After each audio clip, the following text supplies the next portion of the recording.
मैं कखनो नहीं सोच रहा हूँ कि मोर दोस्त फजर फजर बाबू सनम लाइक जेल बोल। ये सब क्या देखना पड़ रहा है। सबसे पहले जो है तो हनुमान के मोर स्वागत है मोर करे छुआ सदरी व्लॉग में। तो देखे पड़ा था फजर फजर लाइक के अलग गई धूप मैं रास्ता दिए आए रहा हूँ तो मैं देखा पाता हूँ मोर दोस्त लग जाए फजर फजर बाबू सोना में।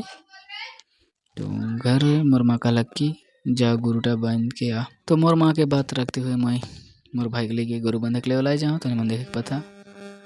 तो जाते जाते हमने के घर सामने आए तेजपुर ब्रिज जो देखे पाता मैं क्रॉस करा था एखन। तो पानी सुखाई जाए से मोर भाई नीचे दिए से गुरु पार करा थे।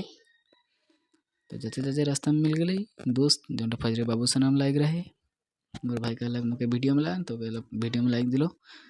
तो दिए हमने गुरु शुरू बांधेगा ही तो मोर भाई जे गुरु ठोका थे। तो हमने के गुरु शुरू बांधा गए कि जे राजवीर आ रहा गुरु बांधे। तो विचार कर कि पिकनिक खावे बोल के। तो मोर दोस्त कहते चला 10-10 टाइम मिला और तो पैसा नहीं फेंक ले तो ठेक के पैसा लेते सब दिले। तो हमने कर गुरु शुरू बांधा हो गई ये टाइम मोर धमाकेदार ब्लॉग रहा मिनी ब्लॉग। तो मुझे सपोर्ट करा जय जोहर जय आदिवासी।